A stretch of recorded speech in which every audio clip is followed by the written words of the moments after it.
Halo teman-teman semua, jumpa lagi di podcast kita bersama langsung dua ketua umum teman-teman ya. Saya hadirkan di sini buat teman-teman semua, gratis loh buat Anda semua teman-teman ya. Langsung dari studio kita bersama dengan ketua umum IWPI Pak Rinto. Halo, apa kabar Pak Rinto? Ya, selamat pagi Mas Awan. Luar biasa. Dan langsung teman-teman ya, ketua umum P5I langsung berhadir bersama kita teman-teman ya, Pak Rey. Apa kabar Pak Rey?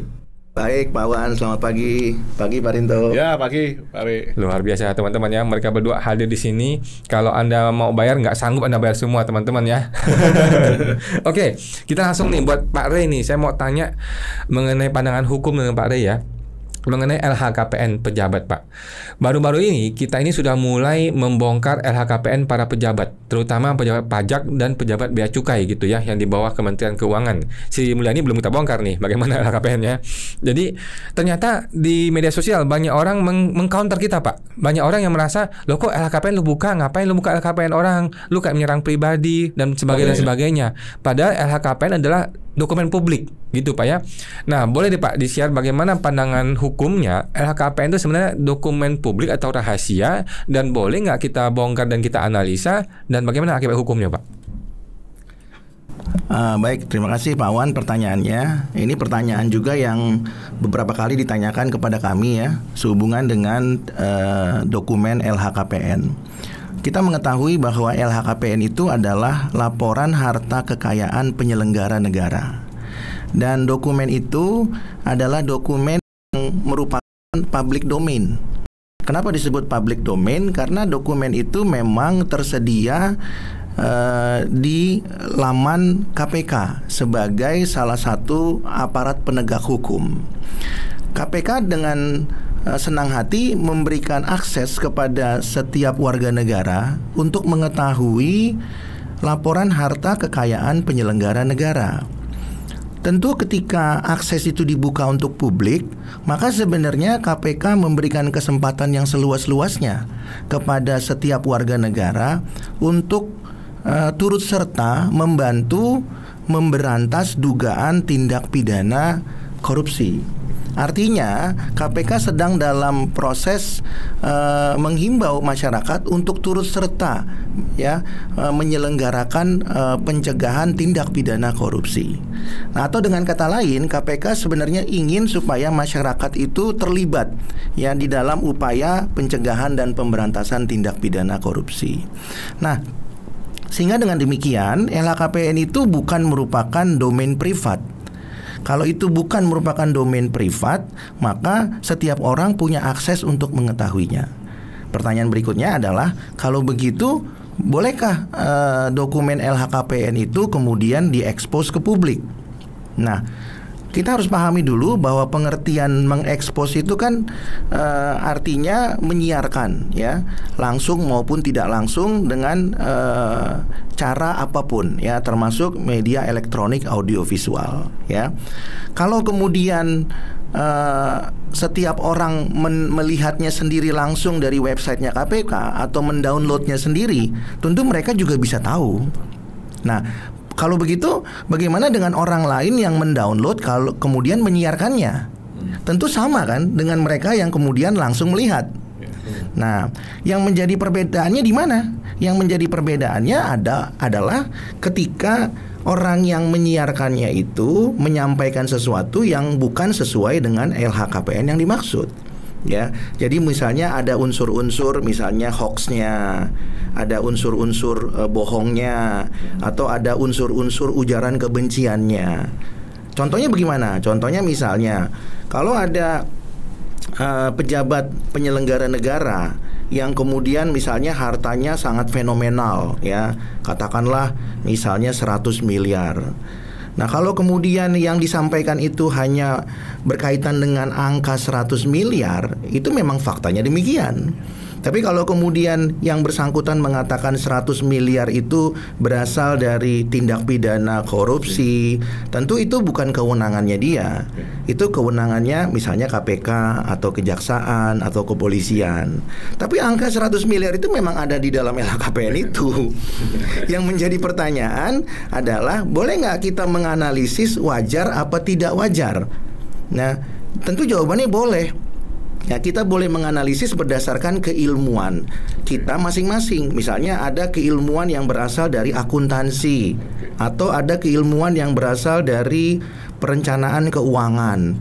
Kira-kira kalau gaji ASN itu dengan eselon tertentu berapa? Dikurangi dengan biaya hidup menjadi berapa? Ya, lalu kemudian kalau kita hitung dengan menggunakan future value, kemudian berapa tahun ke depan menjadi berapa? Cocok nggak kemudian kalau hartanya kemudian sekarang menjadi 100 miliar? Nah, itu kan perhitungan matematis dan matematika keuangan. Nah, tentu menurut saya itu hal yang wajar kalau diteliti dari segi keilmuan. Yang menjadi tidak wajar ketika asumsinya adalah yang bersangkutan memperoleh tanda petik angka 100 miliar itu dari tindak pidana.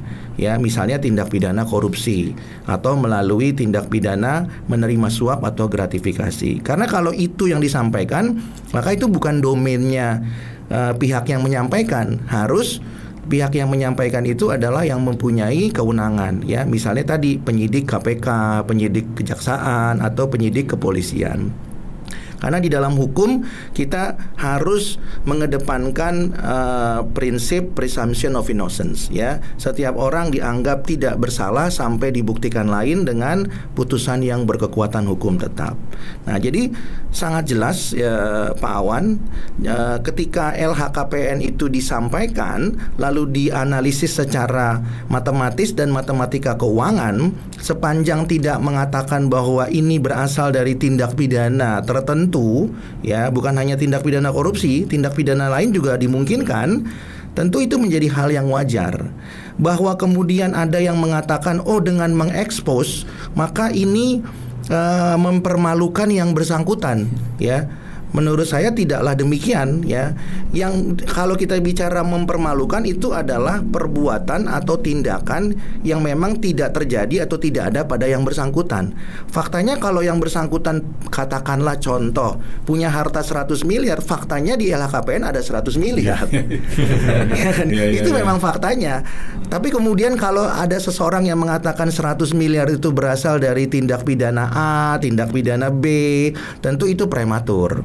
Karena harus dibuktikan oleh aparat penegak hukum. Nah, itu bisa masuk ke dalam klasifikasi pencemaran nama baik, ya. Nah, oleh karena itu sepanjang mengenai analisisnya adalah berkaitan dengan matematika keuangan atau berkaitan dengan analisis future value, itu sih sah-sah saja, ya. Sepanjang memang angka itu ada di situ. Ada juga yang menganalisis mengenai wajar apa tidaknya nilai perolehan, ya. Misalnya pejabat A, ya, yang sering tanah. Pejabat A punya tanah 4.000 meter misalnya, ya kan? 10 juta. Tapi ya kan harganya sepertinya kok 1 meternya nggak sampai sejuta gitu ya. Nah, persoalannya itu di mana dan perolehannya tahun berapa. Tapi kalau kita tahu misalnya, oh, tanah ini di Jakarta Selatan, sepertinya nggak ada juga ya di Jakarta Selatan semeter sejuta misalnya, kan begitu ya. Kalau semeter 10 juta mungkin masih masuk akal, begitu kan ya. Nah, itu dianalisis nilai kepantasan dan kewajarannya, kan begitu ya. Jadi sepanjang itu dianalisis laporannya itu jujur apa tidak jujur, ya, berdasarkan fakta yang diketahui, itu sah-sah saja. Sepanjang sekali lagi tidak kemudian katakanlah menyatakan bahwa ini berasal dari tindak pidana tertentu, ya. Jadi yang kita mau analisis adalah apakah ada kejujuran daripada pejabat tersebut. Nah, pertanyaan berikutnya kalau begitu, ada pertanyaan yang masuk, kenapa kalau kemudian wajib pajak bersengketa dengan lembaga tertentu, katakanlah Direktorat Jenderal Pajak atau Direktorat Jenderal Bea dan Cukai, ya. Tapi kenapa kemudian yang diungkap itu adalah LHKPN pejabatnya? Ya tentu harus pejabatnya, ya, karena lembaga tidak punya LHKPN. Ya kan ya? LHKPN badan tidak ada Pak. Tidak ada LHKPN DJP gitu ya. Nggak ada gitu ya. Tidak ada juga LHKPN-nya DJBC. Iya.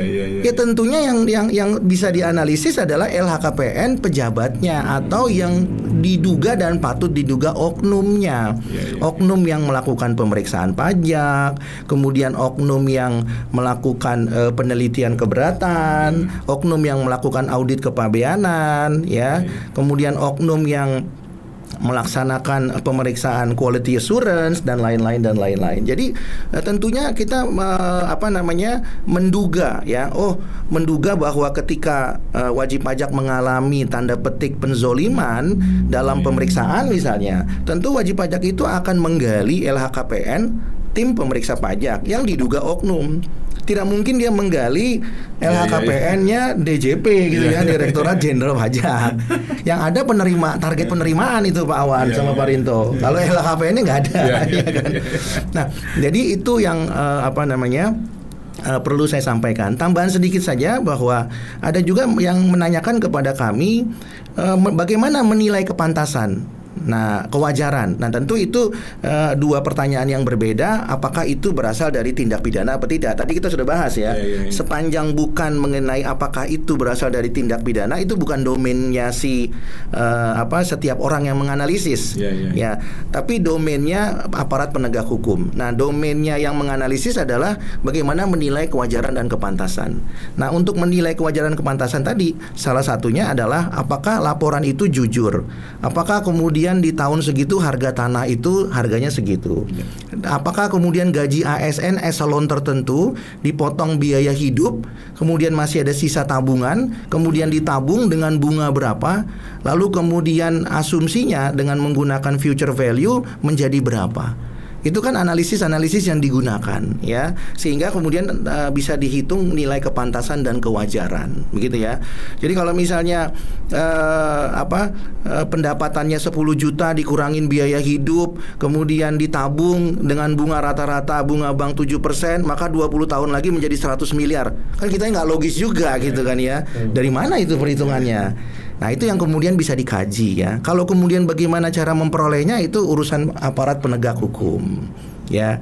Nah, jadi itu yang tentunya siapapun boleh menganalisis, apalagi penerimaan atau penghasilan ASN itu sudah sangat terbuka ya. Untuk gaji AR berapa? Eselon dulu ada eselon 5 ya, kalau sekarang udah enggak ya. Eselon 4 berapa? Eselon 3 berapa? 2 berapa? 1 berapa? Ditambah dengan tunjangan-tunjangan lain ya, tunjangan kinerja, tunjangan ini dan seterusnya. Ya, kalau dikurangkan dengan biaya hidup berapa? Kalau ditabungkan dengan bunga bank 7%, 10 tahun lagi, 20 tahun lagi menjadi berapa? Ya kan? Nah, jadi itu hal yang wajar. Lalu ada pertanyaan lagi Pak Wan. Kalau begitu Pak, ya kan, ini kita menerapkan konsep yang sama yang diterapkan oleh AR dan pemeriksa pajak dong kepada wajib pajak ketika melakukan pemeriksaan pajak. Atau SP2DK. Nah, atau SP2DK. Khususnya WPOP. Ya kurang lebih hampir sama. Pemeriksa pajak juga selalu mengatakan begitu kan. Ya, Bapak penghasilan dari mana? Berapa besar? Dipotong biaya hidup ya. Terus berapa istri, berapa anak? Kan selalu ditanya Pak. Betul. Ya kan? Sisanya berapa? Terus Bapak apain? Kok di SPT Bapak bisa segini hartanya? Lah kan kurang lebih sama. Pertanyaannya, boleh nggak kita menerapkan itu? Ya sah-sah saja dalam kita menganalisis gitu ya. Nah, itu metode yang bisa kita gunakan. Ada metode-metode lain tentunya ya. Jadi itu yang sementara saya bisa sampaikan Pak Wan dan Pak Rinto. Nah Pak, cilakanya nih Pak, setelah kita analisa ternyata banyak yang error, banyak yang salah, banyak yang kita menduga ini tidak wajar. Terus kalau saya sih saya laporin KPK Pak. Nah, bagaimana pendapat hukum Bapak nih? Kalau boleh nggak kita kalau melihat pejabat laporannya error, kita laporin ke KPK, terus ini efek hukumnya bagaimana? Ya, terima kasih Pak Wan. Jadi kembali lagi saya sampaikan bahwa KPK dengan senang hati menerima laporan ya, dan itu sudah pernah kami buktikan dengan melaporkan beberapa pejabat yang lalai melaporkan setiap tahun secara periodik ya. Jadi peraturan peraturan yang berkaitan dengan KPK itu sudah ada, nanti bisa kita diskusikan. LHKPN kalau tidak salah nih Pak, tanggal 31 Maret tahun berikutnya, Pak. Nah, jadi itu. misalkan tahun 2023 itu laporan LHKPN-nya harus 31 Maret 2024. Sama seperti SPT lah ya. Ya, Mirip sama ya. mirip dengan SPT. Betul, Pak. Betul, Pak. Betul. Nah, jadi kalau begitu Mas kalau begitu Pak Wan, laporan itu harus disampaikan secara periodik, dan kalau tidak disampaikan secara periodik, kita boleh mengingatkan kepada KPK supaya KPK mengingatkan kepada yang bersangkutan. Jadi KPK dengan senang hati ya untuk menerima masukan ya. Dan kalau kita melaporkannya kepada KPK, KPK kemudian juga tidak akan melarang semua informasi yang kita mau sampaikan, bukan hanya terhadap pejabat yang tidak lapor atau lalai lapor, tapi juga terhadap laporan yang tidak pantas dan tidak wajar, sepanjang dibuktikan dengan dokumen pendukung, Pak. Oke. Ya, dokumen pendukungnya ada, alat buktinya ada, mereka pasti dengan senang hati akan terima. Bahkan kami punya pengalaman, mereka akan undang, Pak, untuk membicarakan itu. Mereka dengan senang hati karena tujuan mereka adalah kembali lagi pemberantasan dan pencegahan tindak pidana korupsi. Oke Pak, sekarang saya mau lanjut ke Pak Rinto nih sebagai wajib Iya. pajak. Ada buzzer Pak di media sosial bilang gini, kamu buka LHKPN kami atau pejabat, lu buka dong data harta lu ke publik. Nah, bagaimana IWP menanggapi tantangan dari oknum-oknum buzzer ini Pak? Oke. Ya, kalau saya menanggapinya seperti ini, Mas. Kita ini kan sebagai wajib pajak sekarang kan lagi banyak ini Mas yang menghadapi SP2DK dan pemeriksaan. Jadi kita kalau menemukan ciri-ciri oknum kan sudah kelihatan, Mas. Itu kalau bisa di WPI sudah ada di websitenya, itu masuk ke ini Mas, yellow list, didaftarkan aja ke situ. Nah, dari yellow list nanti kita bisa bantu analisakan LHKPN-nya, Mas Awan. Terus kalau LHKPN ini gini, Mas, kita ini kan kalau di periksa pajak ini kan kita kan seakan-akan diaudit oleh tim pemeriksa pajak atau tim SP2DK. Itu memang kalau saya sebagai wajib pajak, Mas Awan, itu memang lebih enak, Mas, mengaudit daripada yang diaudit, Mas. Ya, jadi untuk kesetaraan ya memang kita harus bongkar LHKPN yang dugaannya oknum dari pemeriksa pajak seperti itu, Mas Awan. Kalau kita yang mau mengungkapkan sendiri, kita nggak perlu mengungkapkan sendiri karena kita bukan pejabat negara, Mas Awan. Kita tidak ada kewajiban, gitu loh, Mas.